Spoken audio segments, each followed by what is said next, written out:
approach. And this is why we wanted to record this episode, because it's very easy to get caught up in saying like, oh, it's just a fat loss diet. I just want to lose a couple of kilos. No big deal, right?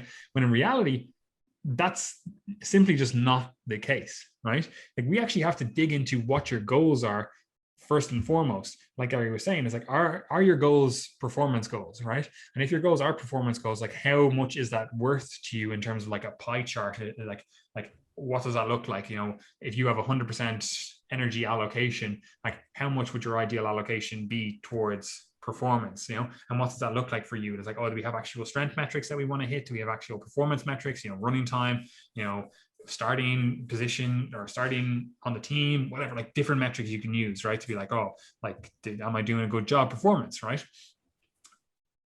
You need to be aware that fat loss might impact on that. And while you might be like, yeah, actually, I wouldn't mind having, you know, veins on my abs because I really like the aesthetic appeal of that. Or, you know, like you might be a woman or something and you might already have abs because it's a little bit easier for women to get abs. And you might be like, oh, I want to, you know, reduce the body fat on my legs. You know, there's a little bit of cellulite on my legs that I don't like. So I'm going to really push for fat loss. When in reality, it's like this individual is already leaner than, you know, 99% of the people on earth, right? So we have to be really cautious when we're just going into a fat loss phase, like with that mentality of, oh, it's just a fat loss phase, when in reality, it has to actually respect all of your goals, you know? Like the vast majority of people have an issue with goal setting as is, you know, and like we do a few things with our coaching in terms of helping people with goal setting.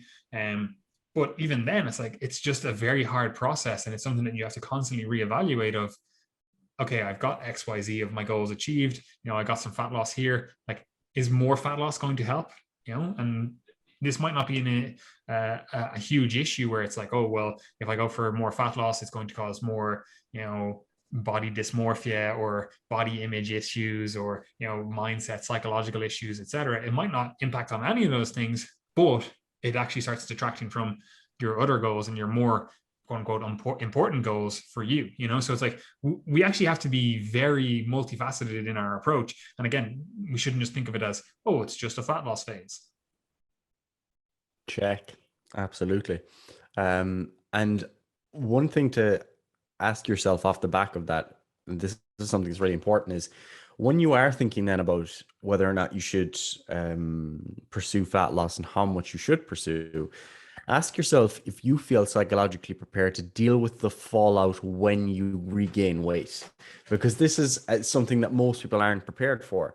And this is especially relevant to those of you who are trying to get very lean, leaner than you've ever been before.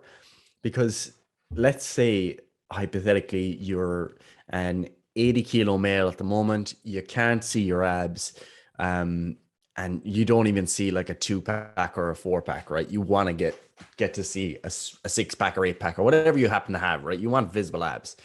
Realistically, if you diet down to, let's say, 70 kilos, okay, you're going to lose 10 kilos, and you now see your abs, you got like a little vein or two on your abs, really took a lot of effort to get there.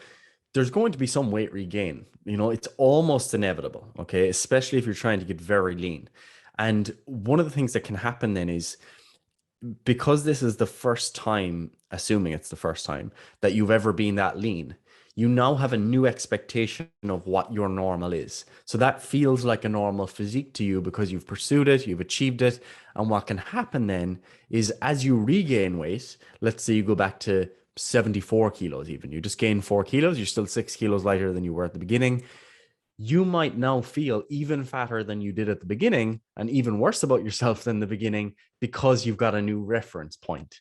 So you have to be in a position where you're psychologically prepared for that. And that's actually the reason that we, you know, want you to think about whether or not you should pursue fat loss, because for some people, the fallout after that actual successful fat loss period might leave them in a worse position than they were in the beginning. You know, you may be a bit leaner, but you're now way worse off psychologically because you just weren't prepared for that. So that's something to really have a think about, because most people never think about this because all they're focused on is actually getting lean in the first place.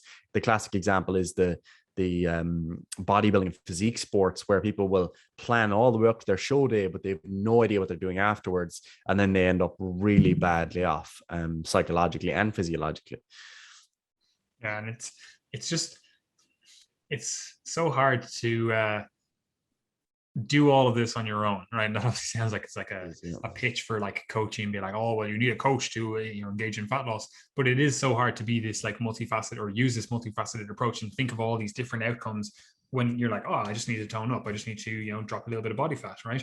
You actually have to do a lot of thinking and a lot of planning ahead of time to actually make this successful, which is why you see people not, I was going to say unsucceed, where you see people not succeed in fat loss endeavors repeatedly, right? Like you look at the research, people do fucking terribly with fat loss, right? And it's like, yeah, it's because it is an intervention, right? Whatever intervention you use to elicit that fat loss, that has to actually be right for the individual. So you have to actually do some screening beforehand.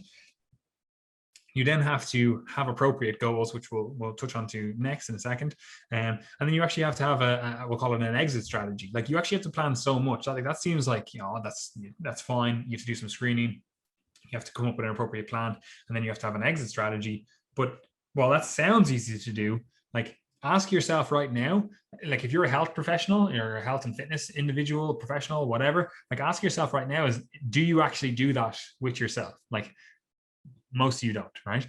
Ask yourself, would you have been able to do that at the start of your health and fitness journey? Like most of you definitely would not have been able to. So you can understand why the 95% of people that don't engage in exercise in this world, you can understand why they struggle with it as well, right? Especially when the environment is also set up in a way that makes it harder for fat loss to occur, and then also makes it harder to actually sustain that fat loss over time.